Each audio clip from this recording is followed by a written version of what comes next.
Somebody said you want to date a Gemini. Listen, if you're going to date a Gemini, you need to know that they are always thinking. Okay, a Gemini's mind is always moving, always at work. Even when they are meditating, it's a very mindful meditation.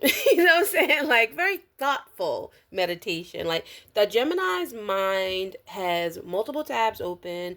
Each version of the Gemini has multiple thoughts that they're thinking. So if it's like 12 Geminis in one person, then you essentially have more than 12 tabs open. You know what I'm saying? Like it's a lot of thinking, a lot of strategizing, a lot of rehearsing a conversation that happened from a different perspective, rehearsing a moment that happened from multiple perspectives to analyze it. It's a lot of mental activity happening inside that Gemini's mind.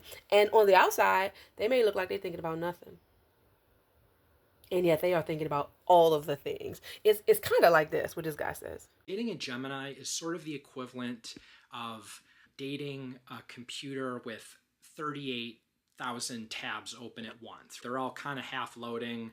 They're on different things. Some have stock tickers on them. Some have Wikipedia pages from 8 years ago. It's just so much mental, anxious, distracted ADHD energy that it's just overwhelming. They stress you out. They're all over the place. After interacting with them, you want to go on a silent meditation yoga retreat in Costa Rica and just sit on a hammock and not talk to anyone and chill in Zen gardens. With that being said,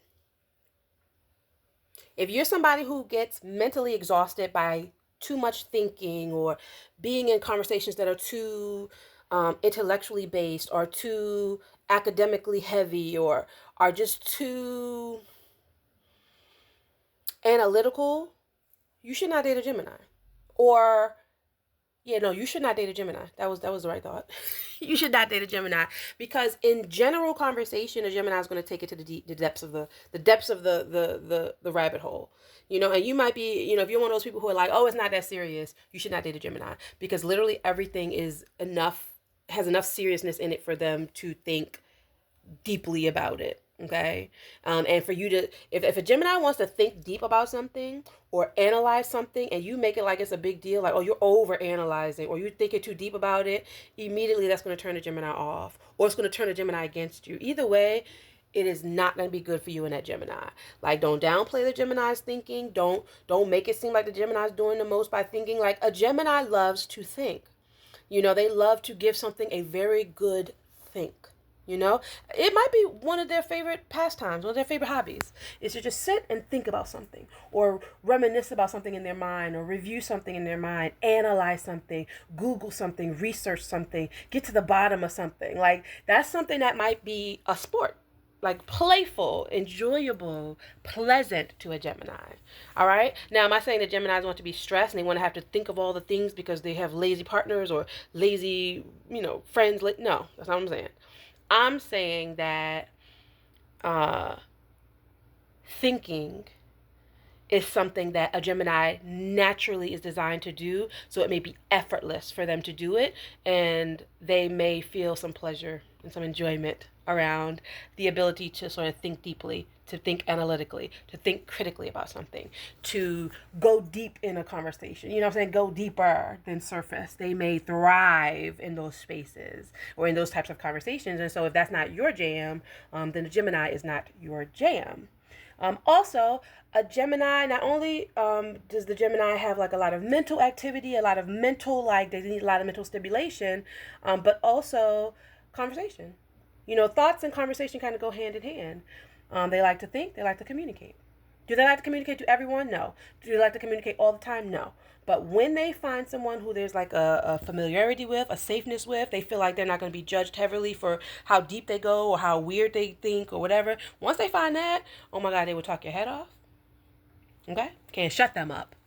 And they will be your best conversation partner. Like the way that conversation will evolve and grow legs is going to be like a symphony of strings and wind instruments, and it's like a just the conversation will just be magical. It'll just grow legs. It'll just be so deep, so meaningful, so intense. Like you'll look up and wonder where the time went.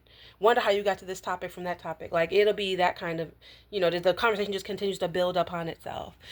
Plus the words that a Gemini will use, the words that a Gemini will think up or will remember. It's a vibe. It's a vibe. So just if you're someone who is you're not really into a lot of communication, you're not really into a lot of heavy thinking, heavy mental activity, save yourself. Save yourself for someone who is compatible with that. Because a Gemini will be turned off very much if the conversation is boring or dry or dead or surface. The Gemini just might not talk to you again. Okay? And a Gemini will be turned off if they have to shrink their thoughts so that you feel more comfortable having the conversation. Like, if they gotta dumb themselves down or oversimplify something too often, they may get bored. Okay, that's all I'm saying. That's all I'm saying. So you know this now. Make an educated decision. If this is not your jam, find you somebody who is less of a mental heavyweight. Because the Gemini mental mind the Gemini's a champ. You understand me? When it comes to thinking, the greatest.